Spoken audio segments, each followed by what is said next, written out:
নমস্কাৰ। আজি মই এনেদৰে কথা ক'ম বুলি আচলতে ভবা নাই আৰু কাৰ বিষয়ে ক'ম সেইটোতো জানি জুবিন দা তেওঁ মানে ইমানেই সোনকালে আমাক এৰি থৈ গুচি গ'ল। এই পৃথিৱীৰ পৰা তেওঁ আঁতৰি গ'ল, সেইটো একেবাৰে সহ্য কৰিব পৰা নাই। আমি সকলোৱে সহ্য কৰিব পৰা নাই। মোক মায়ে যোৱাকালি কৈছিলে, মই কলেজৰ পৰা আহি পাইছোঁ, যে জুবিন গাৰ্গ আৰু নাই। মায়ে বহুত দুখত কৈছে আৰু মই মানে বিশ্বাস কৰিব পৰা নাই, কিন্তু মায়ে যেনেকৈ কৈছে ন, মানে পূৰা বিশ্বাস মানে কৰিবই লাগিব তেনেকুৱাকৈ কৈছে। মায়ে এনেকৈ কথা, ইমান ডাঙৰ কথাটো মিছা কথা নকয় কেতিয়াও। চ' বহুত বেছি বেয়া লাগিলে আৰু মই তেওঁৰ কথা এনেকৈ ক'ম বুলি কেতিয়াও ভবা নাছিলোঁ। আৰু যিহেতুকে ময়ো সামাজিক মাধ্যমত জড়িত, এনেকৈ নোকোৱাকৈ থাকিম মানে ভাবিছোঁ, তেওঁৰ বিষয়ে কেনেকৈ কিবা এটা নোকোৱাকৈ থাকিম। চ' সেইকাৰণে এই ভিডিঅ'টো কৰিছোঁ। বিশেষ তেওঁৰ কথা যিমান ক'লেও কেতিয়াও শেষ নহয়, আচলতে কেতিয়াও শেষ নহয়। সেইটো মানে কি ক'ম আৰু, তেওঁৰ কথা যিমান ক'লেও মানে কেতিয়াও শেষ কৰিব নোৱাৰোঁ। মই এটাই কথা ক'ব বিচাৰিছোঁ তেওঁৰ বিষয়ে, তেওঁ এজন বহুত ভাল মনৰ মানুহ আছিলে। তেওঁৰ যেতিয়া চাওঁ ন, সদায় সত্য কথা কয়, যিটো মনত আছে সেইটোকে তেওঁ কৈ দিয়ে।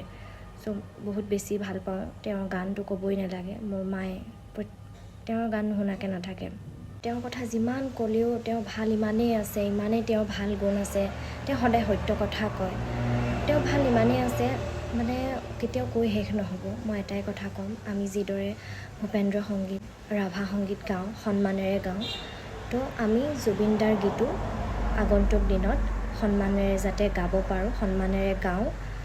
অনাই বনাই যাতে তেওঁৰ গীতবোৰ আমি এনেই তেওঁক অসন্মান যাতে নকৰোঁ। তেওঁৰ গীতবোৰক লৈ তেওঁ যিটো সুৰত গাই গৈছে, যিটো সুৰ দি গৈছে ৰাইজক, যিদৰে গীতবোৰ পৰিৱেশন কৰিছে, আমি যাতে সেইমতেই তেওঁৰ গীতবোৰ গাওঁ সন্মানেৰে।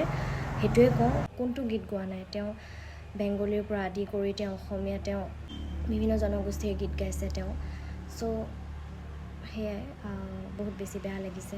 তেওঁ য'তে আছে ভালে থাকক, তেওঁৰ আত্মাই যেন শান্তি পাওক আৰু তেওঁৰ পৰিয়ালৰ লোকেও যাতে, ভগৱানৰ ওচৰত এয়া প্ৰাৰ্থনা কৰিছোঁ, পৰিয়ালৰ লোকেও যাতে ভালদৰে থাকিব পাৰে। ক'তনো ভালদৰে থাকিব, তথাপিতো ভগৱানৰ ওচৰত এয়াই প্ৰাৰ্থনা, যাতে পৰিয়ালৰ লোকসকলক শক্তি দিয়ে, বাকী ৰৈ যোৱা জীৱনকেইটা তেওঁলোকে জুবিন দাৰ অবিহনে যাতে পাৰ কৰিব পাৰে।